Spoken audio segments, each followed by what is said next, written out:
Hello everyone, my name is Michelle and welcome to my channel. I make time-lapse videos of how I did my paintings. This is part 2 of my tiger painting. To watch part 1, please click on the link above. The underpainting was already dried, so I was starting on the actual coloring part.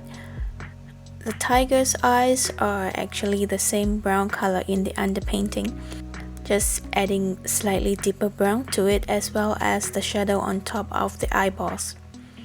I had used black paint for the area around its eyes. On hindsight, I should not have done that. The next time I will mix red, blue and green to create a more natural black and only use pure black straight from the tube for the darkest part that absolutely requires it. Now I used pure black here. I can't go any darker even if I want to. I can only use gray on the lighter area instead to differentiate the areas if I need to.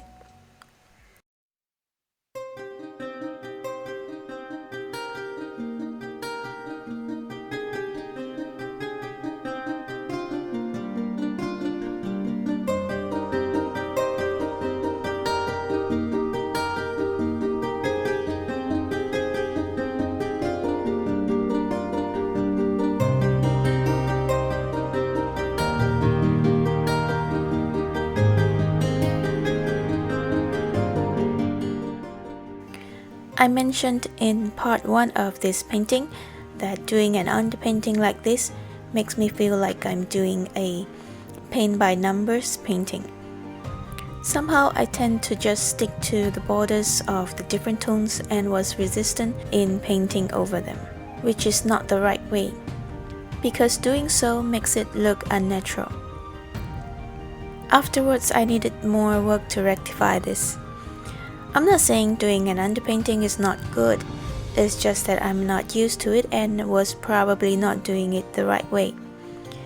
Well, I'm just still learning.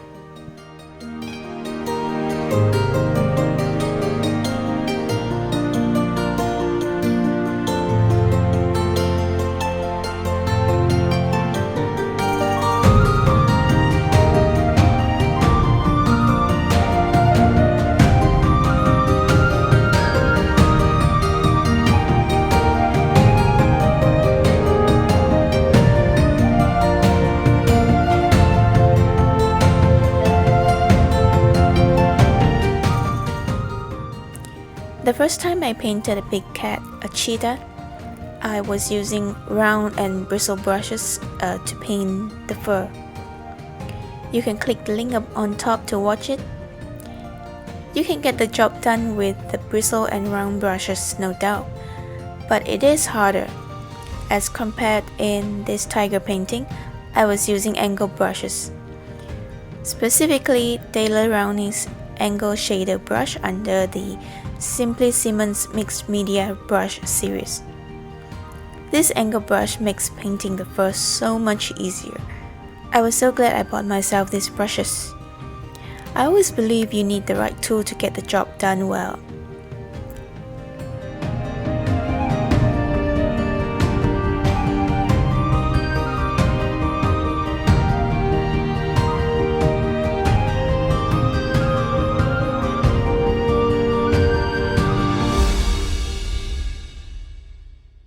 I chose to paint this background just because, well, tiger lives in the jungle where there's a lot of green, and I want the center part to be lighter, as if there's light source behind and that the tiger was walking towards the viewer.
Here I was adding more fur on the tiger, also adding orange color fur into the black part and black color fur into the orange part, so that they don't look like standalone fur.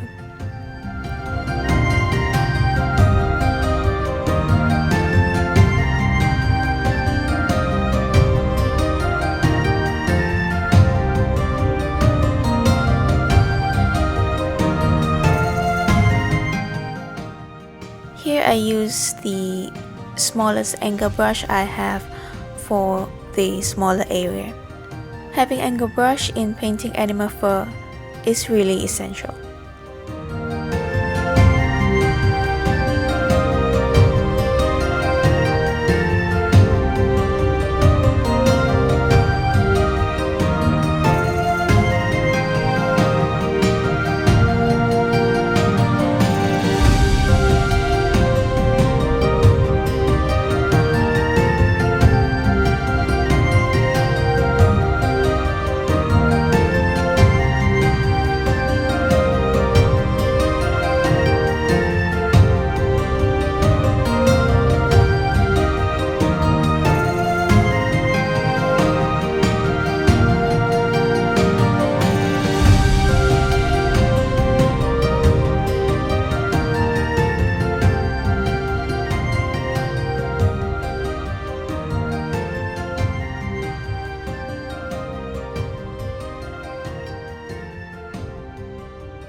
This was where I mentioned I needed more work to paint the different colors of fur into each other to break the stiff edges.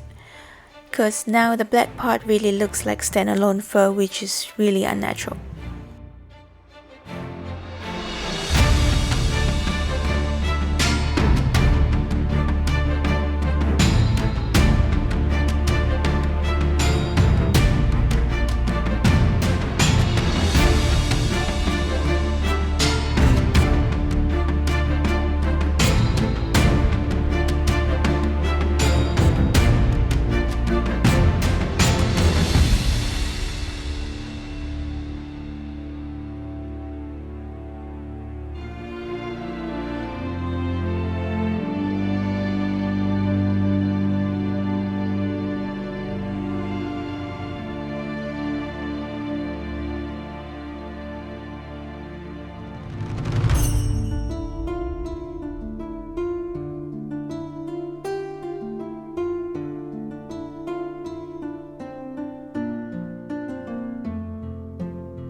This was the last part of the fur where I painted in the lightest tone to make the fur looks like as if it's got many layers.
Some of the whiskers are half black, half white.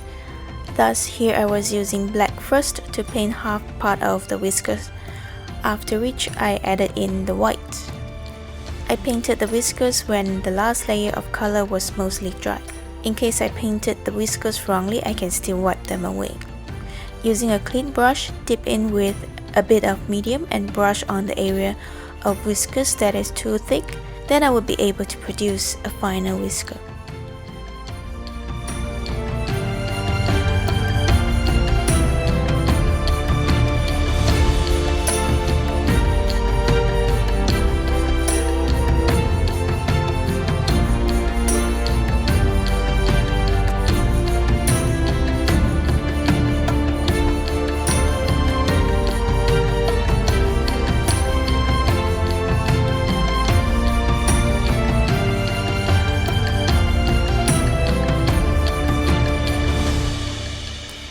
And there it was, a tiger was born. How do you like this tiger? Let me know if you have any comments. Please consider subscribing to my channel and hopefully I will see you next time. Till then, bye.